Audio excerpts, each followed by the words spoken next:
wabarakatuh. Kami kelompok 2 akan membahas tentang GCMS.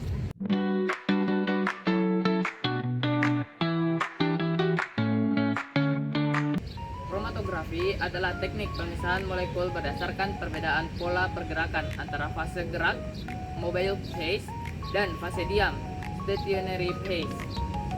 Untuk memisahkan komponen yang berada dalam larutan, kromatografi gas atau GC adalah jenis kromatografi yang digunakan dalam kimia organik untuk pemisahan dan analisis senyawa yang dapat menguap. GC digunakan untuk menguji kemurnian, memisahkan komponen campuran, dan mengidentifikasi senyawa. Kromatografi pertama kali diperkenalkan oleh Mikhail Twess pada tahun 1906, seorang ahli botani asal Rusia. GCMS adalah teknik analisis yang menggabungkan kromatografi gas dan spektrometri massa untuk memisahkan dan mengidentifikasi senyawa kimia dalam sampel. Teknologi ini mulai dikembangkan pada tahun 1950-an saat Fred MC-Levensky dan Ronald Gautier pertama kali menggabungkan dua metode ini pada tahun 1955 sampai 1956. Sejak saat itu, GCMS menjadi instrumen penting dalam analisis kimia karena mampu mengidentifikasi senyawa secara akurat dan sensitif. Pada tahun 1960-an, perkembangan spektrometer massa quadrupole yang dikendalikan oleh komputer semakin memperkuat peran GCMS. Kini, GCMS banyak digunakan di bidang lingkungan, forensik, makanan, dan obat-obatan sebagai alat utama analisis kimia. GCMS atau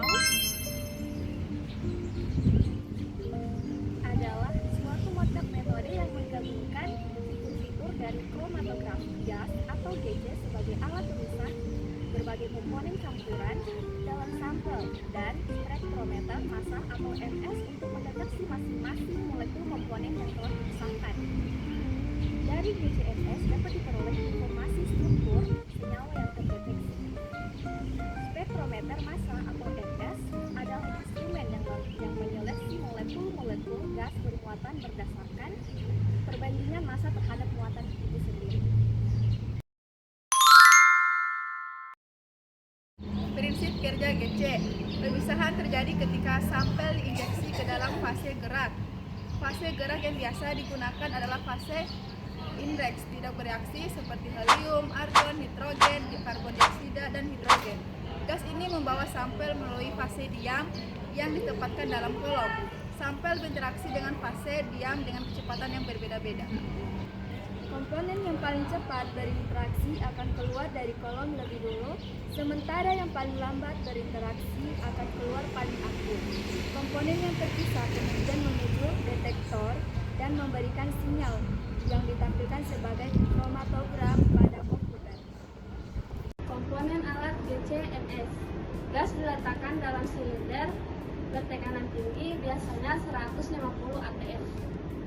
Syarat inert tidak bereaksi dengan cuplikan atau pelarut, kolom, murni, mudah diperoleh, dan murah, serta sesuai untuk detektor dan mengurangi difusi gas.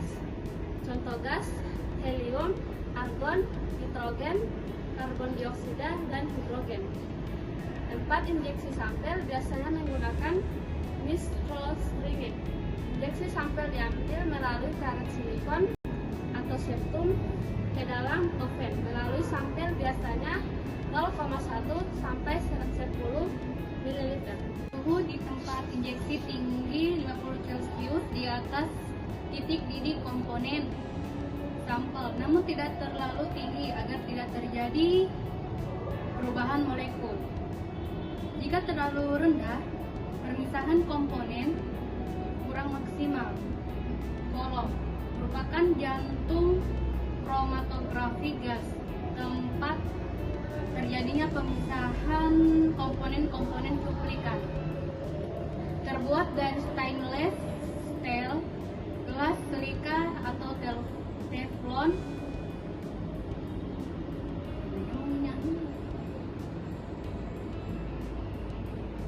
Jenis kolom terkemas paket kolom panjang sampai 15 meter. Ras diam berupa yang padat. Kolom kapiler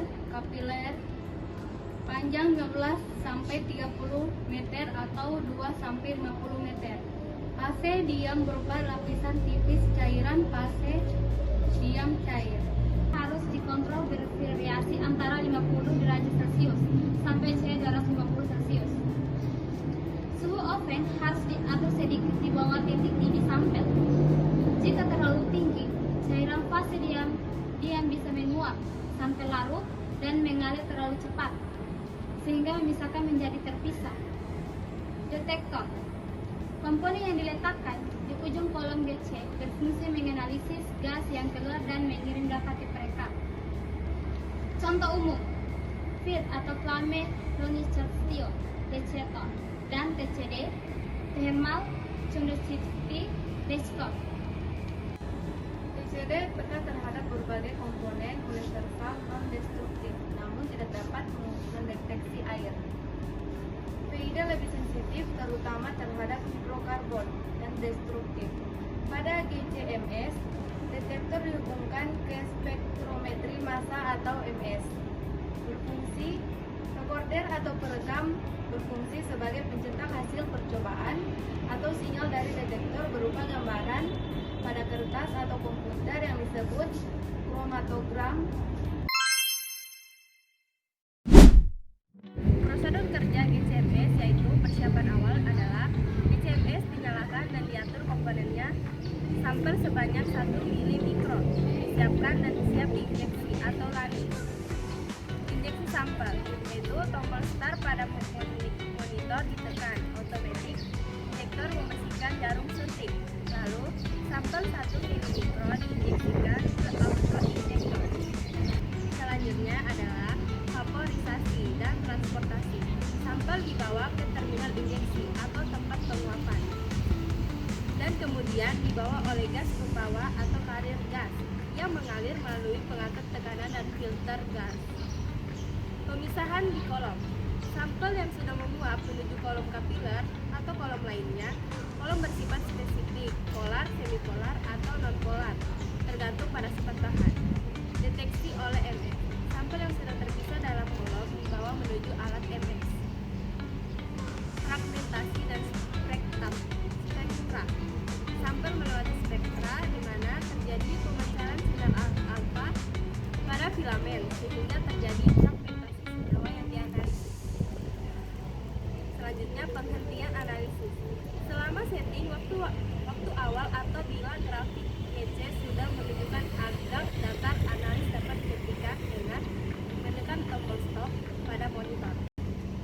Selanjutnya adalah identifikasi puncak.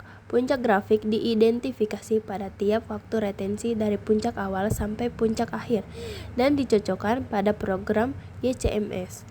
Hasil identifikasi, yaitu hasilnya menunjukkan komponen yang paling mirip dari bobot molekul, intensitas puncak, dan urutan yang teratas yang mendekati kromatogram.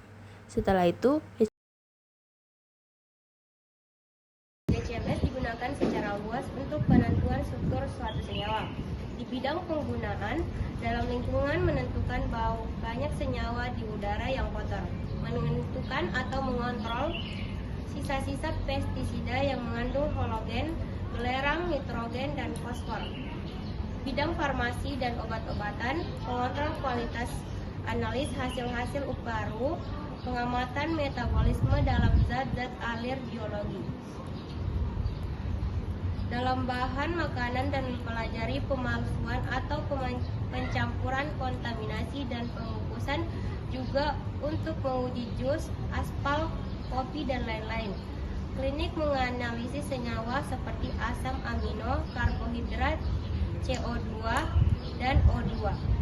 Dalam darah asam-asam lemak turunannya trigliserida, plasma, steroid, dan vitamin perminyakan memisahkan dan mengidentifikasi hasil-hasil dan gas-gas hidrokarbon yang ringan.